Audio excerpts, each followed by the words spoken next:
नमस्कार, दूरदर्शन समाचार के विशेष कार्यक्रम में आप सभी का स्वागत है। मैं हूं अजीत द्विवेदी। दर्शकों, 21 जून को पूरा देश अंतर्राष्ट्रीय योग दिवस मनाएगा, पूरी दुनिया अंतर्राष्ट्रीय योग दिवस मनाएगा।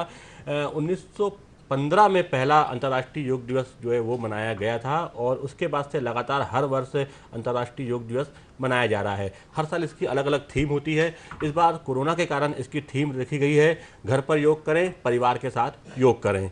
योग को लेकर पुराने समय से ही भारत में तमाम तरह की जो है उसके फ़ायदे जो हैं वो सामने आते रहे हैं। अब अंतर्राष्ट्रीय स्तर पर भी इसके फ़ायदे देखने को मिल रहे हैं और अंतर्राष्ट्रीय योग दिवस के बाद से पूरी दुनिया जो है वो इसके फ़ायदों को जान रही है और योग की तरफ आगे बढ़ रही है, योग को अपना रही है।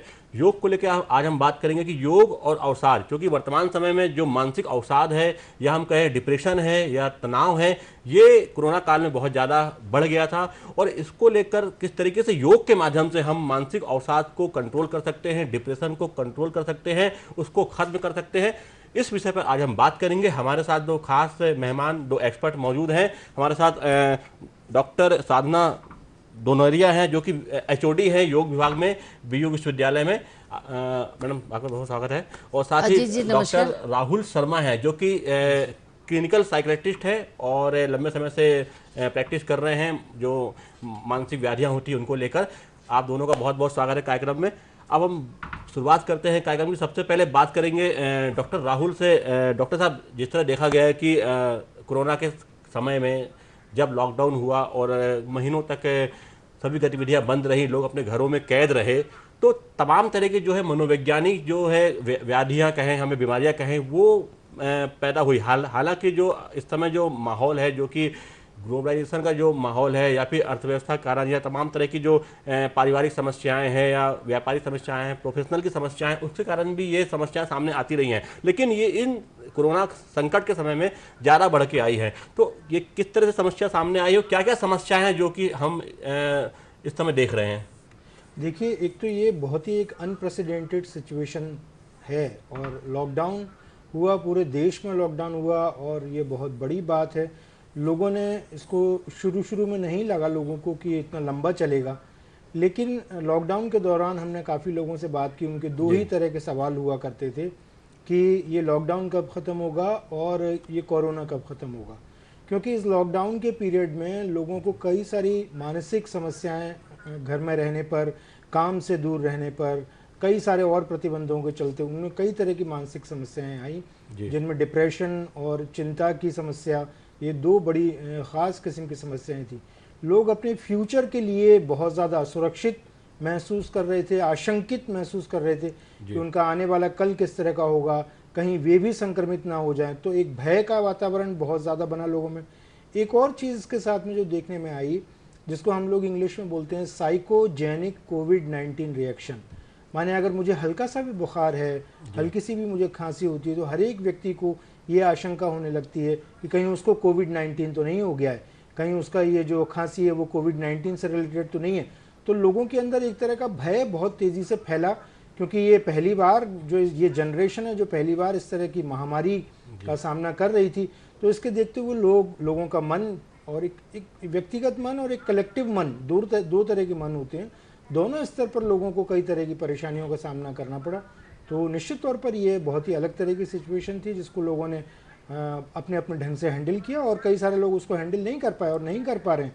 उनमें कई तरह की समस्याएं अभी भी सर, आप किस तरीके से काउंसलिंग करते हैं? इसका क्या इलाज है? अगर मेडिकल हम उसमें बात करें, लाइन में बात करें, किस तरीके से आप इसका इलाज करते हैं, काउंसलिंग के माध्यम से या मेडिसिन के माध्यम से? देखिए, जैसा आपने शुरू में कहा कि इकोनॉमिक रीज़न भी बहुत बड़े फैक्टर हैं डिप्रेशन को लाने के, और लॉकडाउन के बाद में तो और भी ज़्यादा मुश्किलें बढ़ी। तो लोग हमारे पास में आते हैं, तरह तरह की समस्याओं को लेकर के लोग आते हैं। साइकोजेनिक कोविड रिएक्शन को लेकर के भी आए, डिप्रेशन को लेकर के लोग बहुत आए।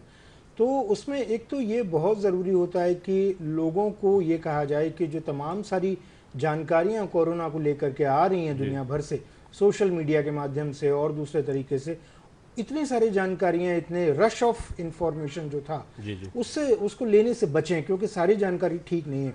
दरअसल डिसीज़ इतना बड़ा नहीं है, इन्फेक्शन इतना बड़ा नहीं है, उससे कई गुना बड़ा उसका भय है। तो वो भय से बचने का एक ही तरीका है कि जो उसकी जानकारी, तो सबसे पहले तो हम ये बोलते हैं जानकारियों से दूर रहें। दूसरी बात, हमें उनका ये सजेशन होता था कि कम से कम वो उनके जो फिजिकल डिस्टेंसिंग रखें, इमोशनल डिस्टेंसिंग नहीं रखें। सो इमोशनली वो दूसरे माध्यम से लोगों के साथ कनेक्ट हो सकते हैं, अपने रिलेटिव, अपने फ्रेंड्स के साथ, अपने पड़ोसियों के साथ कनेक्ट हो सकते हैं। लेकिन इसके बाद में भी अगर किसी में कुछ इस तरह की प्रॉब्लम नज़र आती है और निश्चित तौर पर अस्पताल में लोग आकर के हमसे मिले, तो उसके लिए फिर हम लोगों ने behaviour therapy, cognitive behaviour therapy के सेशंस होते हैं, ये ज़रूरी होते हैं। जहाँ दवाएं दी जाने की आवश्यकता होती है वहाँ दवाएं भी दी जाती हैं। तो इस तरह से मिल करके कि लोगों के अंदर एक दूसरे के साथ में कनेक्शन ख़त्म ना हो, एक दूसरे के साथ में जुड़ाव वो बनाकर रखें, ये बहुत ज़रूरी है। जी बिल्कुल, जुड़ाव बना के रखें, दूसरे कनेक्शन खत्म ना हो, शारीरिक दूरी हो लेकिन मानसिक और जो बोलते हैं इमोशनल दूरी है वो नहीं होना चाहिए। डॉक्टर साधना, अगर आपसे हम बात करें तो योग जो है वो कहीं ना कहीं तन के साथ मन को भी प्रसन्न रखने का, स्वस्थ रखने का बहुत बड़ा एक माध्यम है। तो योग में इन सब समस्याओं का क्या निदान है, क्या समाधान है?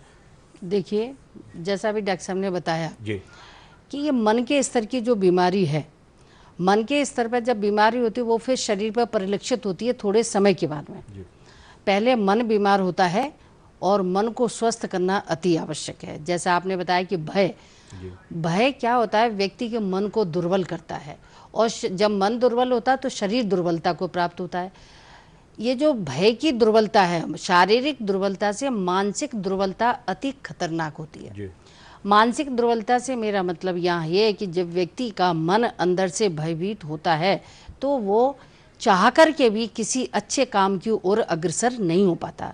जो डॉक्टर साहब ने अभी बताया कि वर्तमान व्यक्ति भविष्य के लिए चिंतित है, व्यक्ति ने वर्तमान को छोड़ दिया है और भविष्य के लिए चिंतित है।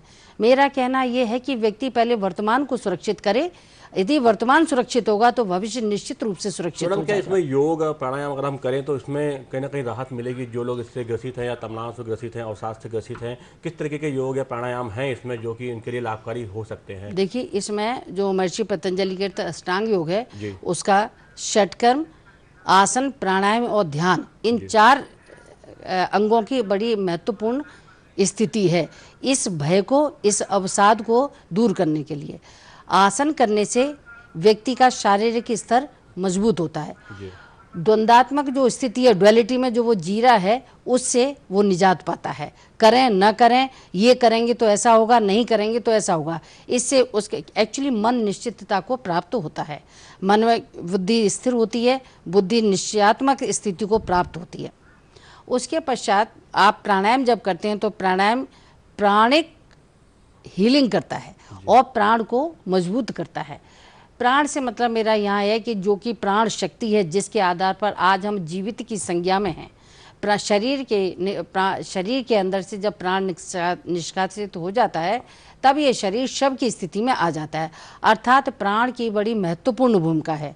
और ये जो प्राणिक स्थिति हमारे, ये इस प्राण को हम प्राणायाम के माध्यम से, कपालभाति के माध्यम से हम अपने श्वसन तंत्र को स्वस्थ करते हैं। और श्वसन तंत्र जब स्वस्थ होता है तब देखिए, प्राणायाम में हमारे श्वसन तंत्र, हृदय और मस्तिष्क, इन तीनों का इन्वॉल्वमेंट होता है। जी यदि प्राणायाम सही हो रहा है तो ये तीनों ही संस्थान बहुत सुंदर तरीके से, स्वस्थ तरीके से कार्य करते हैं। साधना जी, एक बात और है, जैसे मान लीजिए हमारे यहाँ क्या है कि जब व्यक्ति बीमार पड़ता है तब वो दवा लेने जाता है, तब मतलब कि वो उसकी फिक्र करता है, प्रिकॉशनरी जो चीज़ें होती है वो कम होती हैं। अगर कोई व्यक्ति लगातार योग, प्राणायाम, ध्यान कर रहा है तो शायद उसको ये सब जो तनाव है या एंजाइटी है या फिर उसको डिप्रेशन है वो शायद होगा ही नहीं। नहीं, बिल्कुल ठीक है आपकी बात। ये प्रिवेंटिव है। यदि व्यक्ति अपनी जीवन शैली में योग को शामिल किए हुए है और नियमित निरंतर योग कर रहा है, महर्षि पतंजलि कहते हैं, स तो दीर्घ काल निरंतर सतकारा सेवितो दृढ़ भूमि।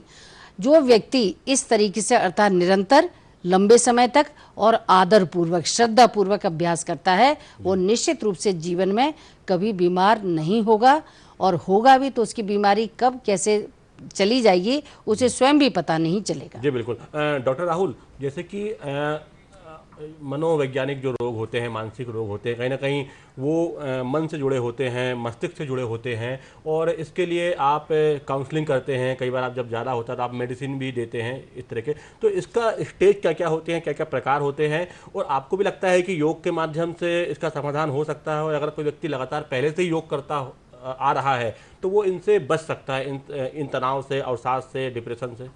देखिए, जो मानसिक समस्याओं का जो बायोलॉजिकल मॉडल है जी, जो जैविक मॉडल है वो ये मानता है कि ब्रेन के अंदर, हमारे मस्तिष्क के अंदर कुछ ऐसी रासायनिक परिवर्तन होते हैं जिनकी वजह से लोगों की भावनाएं और विचारों में और व्यवहार में परिवर्तन आता है। जी। डिप्रेशन के लिए अवसाद के पीछे ख़ास तौर से एक विशेष न्यूरोट्रांसमीटर है जी। जिसको सेरोटोनिन बोलते हैं।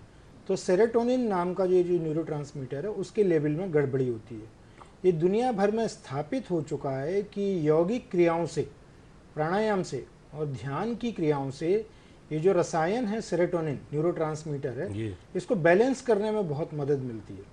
तो जो डिसबैलेंस होने की वजह से डिप्रेशन हुआ था या और जो दूसरी समस्याएं हुई थी, और ये दुनिया भर में ये सिद्ध हो चुका है कि इन समस्याओं को निवारण के लिए यदि आप रेगुलरली योग करेंगे, रेगुलरली प्राणायाम और ध्यान की क्रियाएं करेंगे, तो निश्चित तौर पर मैडम जानती हैं बेहतर ढंग से, कुछ एक विशेष योगासन है जिन्हें कि डिप्रेशन में सजेस्ट किया जाता है, तो वो मैडम बताएंगी। तो निश्चित तौर से उससे सेरोटोनिन के लेवल के अंदर बदलाव आता है और व्यक्ति अपने अंदर खुश महसूस करता है, क्योंकि दरअसल डिप्रेशन में इमोशंस में, फीलिंग्स में, थॉट में बहुत ज़्यादा चेंज आते हैं, दुनिया को देखने के नज़रिए में बहुत चेंज आते हैं। तो वो इसलिए आते हैं क्योंकि सेरोटोनिन चेंज होता है, और निश्चित तौर पे योग करने से वो सेरोटोनिन के अंदर सकारात्मक किस्म के परिवर्तन आते हैं, जिससे कि व्यक्ति के अंदर से डिप्रेशन और इस तरह की समस्याएं दूर जाती हैं। उसके अलावा फिर काउंसलिंग बहुत महत्वपूर्ण है। भारत में तो चूंकि लोग इतना ज़्यादा कॉग्निटिव बिहेवियर थेरेपी और रैशनल इमोटिव थेरेपी, ये वेस्टर्न मॉडल है, तो लोग उसको इतना नहीं समझ पाते हैं। लेकिन हमारे यहाँ जैसे सोशियोथेरेपी बहुत महत्वपूर्ण है, सामाजिक चिकित्सा। लोग एक साथ बैठ करके जब किन्हीं क्रियाओं में भाग लेते हैं, तो जब लोग एक साथ किसी काम को करते हैं तो लोग अपने आप को हील कर रहे होते हैं, अपने आप को ही ठीक कर रहे होते हैं। जैसे बुद्ध के 4 सत्य हैं, उनके 4 सत्यों में बहुत ही महत्वपूर्ण है। पहला सत्य है कि दुख है, दूसरा है कि दुख का कारण है, तीसरा है कि उसका निवारण है, और चौथा है कि वो निवारण अकेले नहीं है, कलेक्टिव है। तो संगम शरणम इसीलिए बोला गया, संगम शरणम गच्छामि। तो कलेक्टिवली वो दुख का निवारण करना है। तो योग भी जब हम कलेक्टिवली करते हैं, लोगों के साथ करते हैं, तो उसका इफेक्ट अलग होता है, और जब हम अलग होकर के एकांत में करते हैं उसका भी इफेक्ट अलग होता है। दोनों के अपने अपने प्रभाव हैं, लेकिन हम किसी समस्या के निवारण में जब हम कलेक्टिवली आते हैं, मिलजुल करके आते हैं, सामूहिकता के साथ में आते हैं, तो उसके प्रभाव बहुत ज़्यादा गहरे होते हैं। जी बिल्कुल। डॉक्टर साहब, एक चीज़ और आपसे जानना चाहूँगा, जैसे मान लीजिए अक्सर समाज में देखा गया है, हम अपने आसपास भी देखते हैं कि बहुत सारे ऐसे लोग हैं जो कि डिप्रेशन से प्रभावित हैं, तनाव से प्रभावित हैं, बहुत सारे एंजाइटी है उनको, या वो शक की बीमारी से प्रभावित हैं, लेकिन वो इस चीज़ को खुद नहीं जानते हैं कि वो किसी मानसिक रोग से या किसी व्याधि से प्रभावित हैं या ग्रसित हैं। तो ये कैसे आइडेंटिफाई होगा कि कोई व्यक्ति किस तरीके से, जो कई लोग बार हमने देखा कि व्यक्ति इतना डिप्रेशन में रहता है कि आत्महत्या जैसा कदम भी उठा लेता है, और उसके जाने के बाद फिर रियलाइज होता है उनके आसपास के लोगों को कि सामने वाला व्यक्ति कितना अकेला था, कितना अवसाद में था, कितना ज़्यादा परेशान था। तो कैसे हम अपने समाज में, अपने परिवार में, आसपास के अपने वातावरण के लोगों को आइडेंटिफाई करें, या व्यक्ति खुद में आइडेंटिफाई करे कि हाँ उसे कोई मानसिक समस्या है? देखिए, हर तरह के लोग होते हैं। कुछ लोग हैं जो हमेशा नकारात्मकता पर नज़र रखते हैं जी, हमेशा नेगेटिविटी को ही वो देखते हैं। आप चाहें जितना पॉजिटिव करें, उनके सामने अगर 4 पॉजिटिव चीज़ें रखी हों और 1 नेगेटिव चीज़ रखी हो, तो वो उस नेगेटिव चीज़ पर ही ध्यान देंगे। इसको हमारे यहाँ साइकियाट्री और साइकोलॉजी में बोलते हैं मिसिंग टाइल सिंड्रोम। माने आपका पूरा घर ठीक है, सब कुछ सुंदर है, लेकिन एक जगह, एक कोने की टाइल्स अगर आपकी निकल गई है तो आपको पूरा घर खराब लगने लगता है। आप पूरा वो मिसिंग टाइल्स पर ही पूरा ध्यान देते हैं और पूरा उसमें घूम करके आप दुख करने लगते हैं। तो बहुत सारे लोग हैं जिनमें तरह तरह की मानसिक समस्याएं हैं, जैसा आप जिक्र कर रहे हैं। लोग शक करते हैं, लोगों को शक करने की, दरअसल शक करना जो है वो छोटी मोटी बात नहीं है, वो एक बड़ी समस्या है। वो डिल्यूजन की कैटेगरी में आता है, हमारे यहाँ उसको डिल्यूजन बोला जाता है, जिसमें कि लोगों को फॉल्स बिलीव हो जाते हैं और उनका बिलीव बिल्कुल पक्का हो जाता है कि नहीं ये ऐसा ही है, बिल्कुल ऐसा ही होता है। तो ये भी न्यूरोट्रांसमीटर्स की गड़बड़ी की वजह से होता है। अगर हम लोगों से बहुत ही अच्छे ढंग से पेश आएँ, उनको थोड़ा योग क्रियाओं की तरफ उनको मोटिवेट करें, ध्यान की तरफ उनको अगर मोटिवेट करें, रिलैक्सेशन एक्सरसाइज की तरफ को अगर हम उनको लेकर के जाएं, जैसे योग में भी बहुत महत्वपूर्ण है, शवासन का बहुत महत्व माना जाता है, वो भी एक तरह की रिलैक्सेशन क्रिया है, और ब्रीदिंग एक्सरसाइजेज होते हैं, उनका भी बहुत महत्वपूर्ण होता है। तो तरह तरह की मानसिक समस्याएं हैं जिनमें योग का बहुत ज़्यादा रोल है। बस महत्वपूर्ण ये होता है कि हम कैसे लोगों के साथ में उनको जोड़ पा रहे हैं, क्योंकि ज़्यादातर लोग भारत में अपनी मानसिक समस्याओं को स्वीकार नहीं कर पाते हैं। जी बिल्कुल, वो एक्सेप्ट नहीं करते, क्योंकि लोगों में अंतर्दृष्टि का अभाव होता है, इनसाइट जिसको हम कहते हैं, वो जनरल अंतर्दृष्टि का, तो वो स्वयं को देखते नहीं है कि उनका व्यवहार कैसा हो रहा है, उसमें कितने नेगेटिव परिवर्तन आ रहे हैं। तो वो सक्षम नहीं होती हैं, क्योंकि माइंडफुलनेस उनके अंदर जितनी होना चाहिए वो नहीं होती है। तो दो चीज़ें बड़ी महत्वपूर्ण हैं, एक तो आपके अंदर माइंडफुलनेस का होना, और दूसरा आपके अंदर अपने प्रति माने अंतर्दृष्टि का होना बहुत आवश्यक होता है। जब व्यक्तियों में ये नहीं होगी तो फिर वे अपने हर एक गलत काम को भी वो रिकॉग्नाइज कराएंगे। जी बिल्कुल, और ये चीज़ कहीं ना कहीं आगे जाके बड़ा कारण बन जाती है, बड़ी समस्याएं पैदा करती है, चाहे वो सामाजिक हो, चाहे शारीरिक हो, चाहे मानसिक हो। क्योंकि मानसिक समस्याएं कहीं शारीरिक होती है, फिर बाद में सामाजिक उसका भी जो एक विकृत रूप सामने आता है कई तरह की समस्याएं परिवार को, समाज को झेलनी पड़ती है। डॉक्टर साधना, आप क्या कहना चाहेंगी? डॉक्टर राहुल ने कहा कि जिस तरह से ये सब तनाव है, शंका की बीमारी है, वो सब चीज़ें हैं, तो ये कहीं ना कहीं एक केमिकल डिसबैलेंस होता है और उसके माध्यम से वो चीज़ें होती हैं, पर लेकिन योग के माध्यम से ये ठीक हो सकता है। आपको लगता है कि ये जो शंका है, शक है, तनाव, गुस्सा है, एंजाइटी है, डिप्रेशन है, वो भी कहीं ना कहीं समाज में अगर लगातार हम योग को प्रमोट करें और हर व्यक्ति योग करे, तो ये समस्याएं जो है वो जीवन में आएंगी ही नहीं, या इसका निदान हो जाएगा अगर है तो समस्या उनमें? ये इन समस्याएं हैं तो निदान इनका संभव है। जी देखिए, जैसे डॉक्टर साहब ने कहा कि ये जो अवसाद है, एक्चुअली व्यक्ति के अंदर अपेक्षाएं दूसरों से बहुत ज़्यादा हैं, और अपेक्षाएं जब पूरी नहीं होती तब वो अंदर ही अंदर नकारात्मकता की ओर बढ़ता जाता है, और एक ऐसा समय आता है जब वो अनेक प्रकार के साइकोसोमेटिक डिसऑर्डर से ग्रसित हो जाता है। ये जो बात कही कि इसको बैलेंस करने के लिए तो योग में सबसे पहला एक प्राणायाम है, नाड़ी शोधन प्राणायाम। जी, ये प्राणायाम आपके नर्वस सिस्टम को, सिंपैथेटिक और पैरासिम्पैथेटिक को बैलेंस करता है, और जो कि मोस्ट इम्पॉर्टेंट प्राणायाम है। इस प्राणायाम को इसलिए भी किया जाता है कि हमारी सभी नाड़ियाँ इससे शुद्ध होती हैं। जितनी भी हमारे शरीर में जितनी भी नर्व्स हैं वो इस प्राणायाम के माध्यम से शुद्ध होती हैं, और उनका सर्कुलेशन है वो प्रॉपर होता है। नाड़ी शोधन, भ्रामरी और उज्जाई, ये 3 प्राणायाम मोस्ट इम्पॉर्टेंट है ऐसे नकारात्मक प्रवृत्ति के लोगों के लिए। दूसरी चीज़, प्राणायाम करने से व्यक्ति में सकारात्मकता आती है, निश्चित है। कारण ये है कि उसके विचारों की जो थॉट्स बराबर अनवरत आते जा रहे थे, उन थॉट्स में कमी आने लगती है, और जब थॉट्स में कमी आती है तो उसका अंतर स्तर स्थिर होने लगता है और सहज होने लगता है।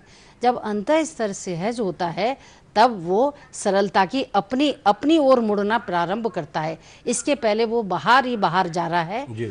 जब वो उसका यू टर्न होता है, स्वयं की ओर जब मुड़ता है, तब उसकी नकारात्मकता सकारात्मकता में परिणत होती है। गीता कहती है कि जो कर्म करना है फल की इच्छा के बिना करना है। हम आज का जो बच्चा है वो एग्ज़ाम भी देता तो ये सोच कर के देता मैं ये एग्ज़ाम दूंगा, इतने मार्क्स आएंगे और इसके बाद मेरे को यहाँ जाना है। उसके कुछ सेलेक्टिव एरियाज होते हैं, एक्सपेक्टेशन बहुत ज़्यादा हो जाते हैं, और कहीं ना जब वो पूरे नहीं होते तो वो तनाव के कारण बनते हैं, अवसाद का कारण बनता है, एंजाइटी का कारण बनता है। डॉक्टर राहुल, शक की बीमारी को मैं विशेष आपसे बात करना चाहूँगा। शक की बीमारी एक ऐसी बीमारी है कि वो किसी को भी हो सकती है, कभी हो सकती है, तो ये कैसे जन्म लेती है और इसको किस तरीके से, इसका इलाज क्या है? योग से करें कि काउंसलिंग के माध्यम से करें, या कोई मेडिसिन इसके लिए है? क्योंकि ये बीमारियाँ कई परिवारों को बर्बाद कर चुकी है। हमने देखा कई बार समाज में भी लोग अपने ऑफिस में भी शक करते हैं एक दूसरे से, कई बार पति पत्नी होते हैं वो करते हैं, कई बार दोस्त भी होते हैं, कई बार तो वो भी इस बीमारी से ग्रसित हो जाते हैं। तो ये बीमारी का क्या कारण हो, कैसे ये इसको हम ठीक कर सकते हैं? बिल्कुल आप ठीक बोल रहे हैं, ये बहुत बढ़ती जा रही है बीमारी जी। और जैसा मैंने कहा कि ये डिल्यूजन की कैटेगरी में आता है, पैरानोया भी हमारे यहाँ इसको बोला जाता है। जनरली उसके कारण कई सारे होते हैं। एक तो शुरू से बचपन से जो पालन पोषण होता है लोगों का, वो पालन पोषण में भी अगर कुछ खामियां रह जाती हैं, माता पिता में से किसी की ऐसी प्रवृत्ति होती है कि जो शक करते हैं, या माँ पिता पर करती है, पिता माँ पर शक करते हैं और बच्चे उसको देखते हैं, माँ बच्चों के साथ शेयर करती है या पिता शेयर करते हैं, या कोई भी इस तरह से, तो पालन पोषण से क्या होता है, व्यक्तित्व का निर्माण होता है। जैसा पालन पोषण होगा, जैसी परिस्थितियाँ होंगी, उनसे व्यक्तित्व बनेगा। एक तो ये बड़ा कारण है कि फॉल्टी पेरेंटिंग, माने पालन पोषण ठीक नहीं हुआ, तो उसकी वजह से इस तरह की पर्सनैलिटी के ट्रेट्स ऐसे बन गए और आप शक करने लगे। एक बात। दूसरी बात ये है कि ये जो फिल्में हैं, मीडिया है, ये तमाम सारी चीज़ें हैं जिसमें एक्स्ट्रा मैरिटल हो रहा है, ये हो रहा है, तो और इस तरह के क्राइम के सीरियल्स आते हैं, तमाम सारी चीज़ें होती हैं, ये व्यक्ति के दिमाग को और ज़्यादा घुमाते हैं, व्यक्ति को शक्की बनाते हैं। व्यक्ति को तमाम तरह के सकारात्मक विचार जो हैं अच्छे बुरे वो सब उसके अंदर डाल, सकारात्मकता नहीं लेकर आते। बहुत ही कम है शायद जहाँ सकारात्मकता आती होगी, किसी सीरियल को देख करके या किसी क्राइम पेट्रोल या इस तरह की चीजों को देख करके। नकारात्मकता बहुत ज्यादा आती है, बाहर निकलेंगे तो हमारे साथ ये हो जाएगा, अरे वो फलाना उससे बात कर रहा था, उसका उससे कोई ना कोई चक्कर होगा। तो इस तरह से ये सारे शक की चीजें लोगों के भीतर आने लगती है और उनकी टेंडेंसीज उस तरह की बन जाती हैं। कभी कभी ये भी होता है कि कुछ केमिकल इम्बैलेंसेस होने की वजह से साइकोसिस नाम की प्रॉब्लम जो होती है, जो गंभीर मानसिक प्रॉब्लम मानी जाती है, बीपीएडी जिसमें होता है, स्किज़ोफ्रेनिया जिसमें होता है, तो उस तरह की प्रॉब्लम्स में लोग बहुत ज़्यादा शक करते हैं। उनको लगता है कि उनके हस्बैंड का किसी से चक्कर है, उनको लगता है कि उनका हस्बैंड उनको जहर दे रहा है, उनको लगता है कि उनका कोई पीछा कर रहा है, उनको लगता है कि वो बहुत महान है और लोग उनको गिराना चाहते हैं नीचे। तो ये अलग अलग तरह की टेंडेंसीज हो जाती हैं। उसके ट्रीटमेंट के भी कई तरीके होते हैं। सबसे पहले तो हम ये देखते हैं, जैसा मैंने शुरू में कहा था कि इनसाइट का लेवल क्या है। अगर व्यक्ति समझने योग्य है कि वो मेरी बात को माने, साइकोलॉजिस्ट साइकियाट्रिस्ट उसको जो बोल रहे हैं उसको वो समझ सकता है, तो फिर उसको काउंसलिंग दी जाती है। अगर वो उसको नहीं समझ सकते हैं तो फिर आपको उसको दवाओं से ट्रीटमेंट करना जरूरी होगा और वहां तक उसको लाना होगा। काउंसलिंग दवाएं एक साथ चलती हैं। हाँ, उसको लाना वहां तक होगा ताकि वो बात समझ ले। तो फिर उसके साथ में उसकी काउंसलिंग और यौगिक क्रियाएं भी, जो मैडम बेहतर जानती हैं, तो कई यौगिक क्रियाएं भी उसमें मैडम से पूछ लेते हैं, योग का किसमें किस तरह योगदान है, योग को कैसे इस चीज को ठीक कर सकते हैं? देखिए, मैं पहले तो थोड़ा सा इसकी बैक में जाना चाहूँगी। देखिए, जब महिला प्रेग्नेंट होती है, वो जो 9 मंथ का समय है वो मोस्ट इम्पोर्टेंट है। उस समय महिला का जैसा आचार विचार होता है, हमारी संतति उसी प्रकार की उत्पन्न होती है। उसके बाद इसीलिए महिला को प्रथम गुरु कहा गया है। उसके बाद जब बच्चा पैदा होता है और बच्चे का जो लालन पालन होता है, महर्षि पतंजलि ने अपने अष्टांग योग में यम नियम की बात कही है, वैल्यूज की बात कही है। यदि उन वैल्यूज का माता ने अपने बच्चे में स्थापन कर दिया है तो वो बच्चा जीवन में कभी भी किसी भी स्थिति में नकारात्मकता की ओर जाएगा ही नहीं, और वो निश्चित रूप से अपने जीवन को सफलतापूर्वक यापन करेगा और दूसरों को भी सफलता प्रदान करने की कोशिश करता है। और इसमें आसन और प्राणायाम, आसन शारीरिक सुदृढ़ता देता है और प्राणायाम मानसिक सुदृढ़ता देता है। जब शरीर और मन दोनों स्थिर हो गए, अगर ये स्थितियां प्राप्त भी हो गई हैं, तो वो इन दोनों के नियमित अभ्यास से इन स्थितियों से उबर सकता है।